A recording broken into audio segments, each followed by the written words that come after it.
में शशि रंजन में आप सभी का स्वागत है। आज हम लोग मिथुन राशि अक्टूबर 2024 कैसा रहेगा इसी की आज हम लोग चर्चा करेंगे। आपकी यह जन्म राशि आपके चंद्र राशि पर आधारित है। अगर आपकी राशि मिथुन है तो ये महीना मिला जुला असर रहेगा, मतलब कुछ अच्छे भी होंगे और कुछ आपके मन के लायक नहीं होंगे, कुछ परेशानियां भी हो सकती हैं। तो अक्टूबर के महीने में 4 ग्रह राशि परिवर्तन कर रहे हैं। बुध आपके 10 अक्टूबर को तुला राशि से, शुक्र 13 अक्टूबर को वृश्चिक राशि से, सूर्य आपके 17 अक्टूबर को तुला राशि से और मंगल आपके 20 अक्टूबर को कर्क राशि से गोचर करने जा रहे हैं। आपके जीवन पर क्या प्रभाव पड़ेगा इन 9 ग्रहों के गोचर से। सबसे पहले अगर स्वास्थ्य की बात करें तो स्वास्थ्य आपके लगन से देखा जाता है, प्रथम भाव से देखा जाता है और आपके राशि के स्वामी बुध चतुर्थ भाव से गोचर कर रहे हैं और फिर पंचम भाव में आ जाएंगे तो स्वास्थ्य को लेकर कोई खास परेशानियां आपको नहीं होने जा रही है। आपका इम्यूनिटी सिस्टम स्ट्रांग रहेगा। लेकिन आपके प्रथम भाव लगन में मंगल बैठे हुए हैं और मंगल एक पाप ग्रह है, तो पेट संबंधित कुछ समस्याएं, दिल में धड़कन, जकड़न, ये सब हो सकते हैं। बीपी बढ़ सकता है, क्रोध आएगा और बीपी के शिकार हो सकते हैं या बीपी आपका बढ़ सकता है। तो इन सारी बातों पर आप थोड़ा ध्यान रखें। अगर संतान की बात करें तो संतान पंचम भाव से देखा जाता है, जिसके स्वामी शुक्र पंचम भाव अपने ही राशि तुला राशि से गोचर कर रहे हैं 13 अक्टूबर तक। तो 13 अक्टूबर तक का समय तो बहुत ही अच्छा है, मतलब सितंबर के 17-18 तारीख के बाद और 13 अक्टूबर तक का समय संतान के लिए अति उत्तम है। संतान से किसी तरह की कोई परेशानी नहीं होने जा रही है, उनसे खुशियां ही आपको मिलेगी। चाहे उनकी खुशियां उनके कैरियर से संबंधित हो, उनके पढ़ाई से संबंधित हो, वे अच्छा करेंगे, आप संतुष्ट रहेंगे। अगर जो विद्यार्थी वर्ग हैं, जो शिक्षा ग्रहण कर रहे हैं, उनके लिए भी पंचम भाव ही देखा जाता है। तो पंचम भाव के स्वामी शुक्र पंचम भाव में ही है।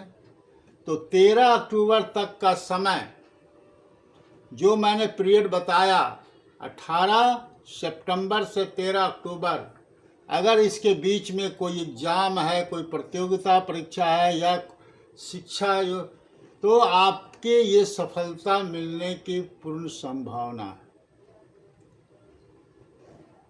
13 अक्टूबर के बाद जब शुक्र आ जाएंगे षष्ठम भाव में, और षष्ठम भाव त्रिक भाव है, अच्छा नहीं माना जाता है, तब थोड़ी परेशानियां आ सकती हैं। तो 13 अक्टूबर तक का समय बहुत ही अच्छा है और इस समय का आपको फ़ायदा उठाना भी चाहिए। मन लगा के पढ़ाई करें, मेहनत करें और जो इच्छा है उसकी आपकी पूर्ति हो, इसकी संभावनाएं दिखाई दे रही हैं। प्रेम प्यार की भी बात करें तो ये भी पंचम भाव से ही देखा जाता है और प्रेम प्यार के लिए भी यह समय बहुत ही उत्तम है 13 अक्टूबर तक, क्योंकि बुध भी आ जाएंगे और पंचम भाव के स्वामी और आपके राशि के स्वामी दोनों पंचम भाव में ही विराज करेंगे। तो प्रेम प्यार के लिए भी 13 अक्टूबर तक का समय बहुत ही अच्छा है।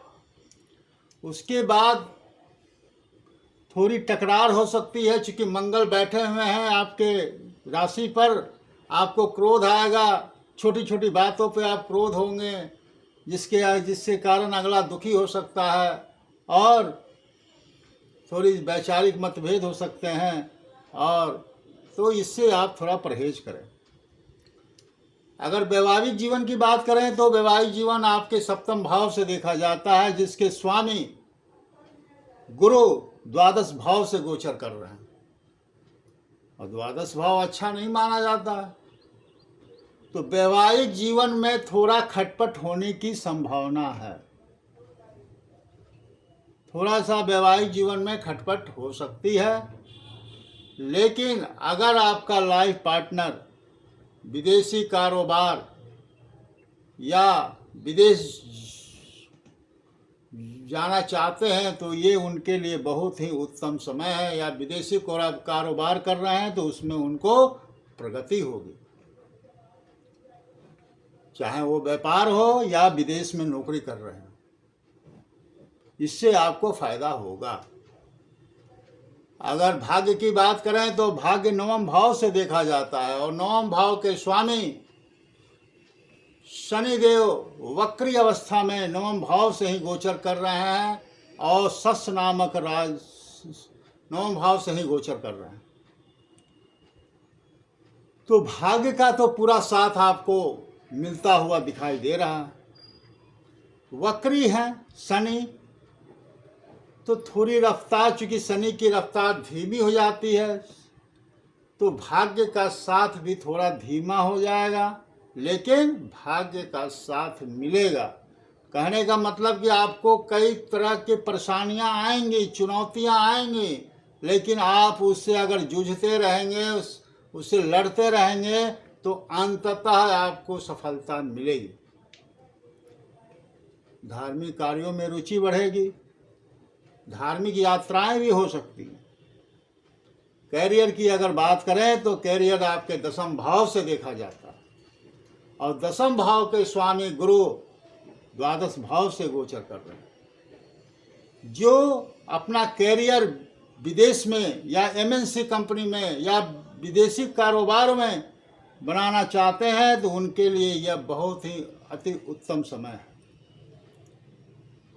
वो कर बनाएं, उनके लिए अच्छा समय है। एमएनसी में नौकरी खोजना चाह रहे हैं, कोशिश कर रहे हैं, तो उनको सफलता मिलेगी। राहु बैठे हुए हैं, थोड़ी अड़चन देंगे, थोड़ा भ्रम की स्थिति फैलाएंगे, लेकिन प्रयास आप करेंगे तो आपको सफलता मिलने की पूर्ण संभावना है।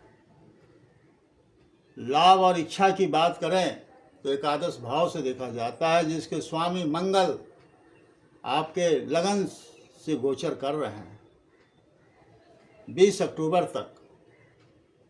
खर्चे बढ़ेंगे, परेशानियां आएंगी इस महीने, आमदनी भी होगी। महीने के 15 तारीख के बाद से आपकी आमदनी में बढ़ोतरी होगी, लेकिन खर्चे भी बढ़ेंगे, परेशानियां भी आएंगी। लेकिन आप एक जुझारू आदमी हैं, अब जुझारू हैं, और इन सब परेशानियों को से आप लड़ते हुए और आप निकल जाएंगे। माता के स्वास्थ्य और सुख की बात करें तो ये चतुर्थ भाव से देखा जाता है, जिसके स्वामी बुध 10 अक्टूबर तक आपके चतुर्थ भाव में ही, लेकिन सूर्य बैठे हुए हैं, केतु बैठे हुए हैं, तो माता का स्वास्थ्य 10 अक्टूबर तक तो ठीक रहेगा। उसके बाद थोड़ी सी उतार चढ़ाव हो सकती है। जो भी थोड़ी बहुत परेशानी है उससे निजात पाने के लिए आप गणेश जी की पूजा करें, उनको लड्डू चढ़ाएं, उनको दुर्वा चढ़ाएं, और हनुमान चालीसा का डेली पाठ करें, और उगते हुए सूरज को जल दें। आप पर ना तो शनि की कोई सरसाती है, ना अढ़ैया है, तो ये समय आपके लिए फेवरेबल है, तो अच्छा रहेगा। ये महीना थोड़ी बहुत जो परेशानियां हैं अगर करेंगे तो उसमें कमी देखने को मिलेगी। कृपया आप लोगों से अनुरोध है कि इस चैनल को सब्सक्राइब कीजिए, लाइक कीजिए, शेयर कीजिए, जो आगे वीडियो बने उसकी नोटिफिकेशन आप तक पहुंच सकें और आप ज़्यादा से ज़्यादा लाभान्वित ले सकें। इसी के साथ मैं अपने वक्तव्य पर विराम लगाता हूं। धन्यवाद।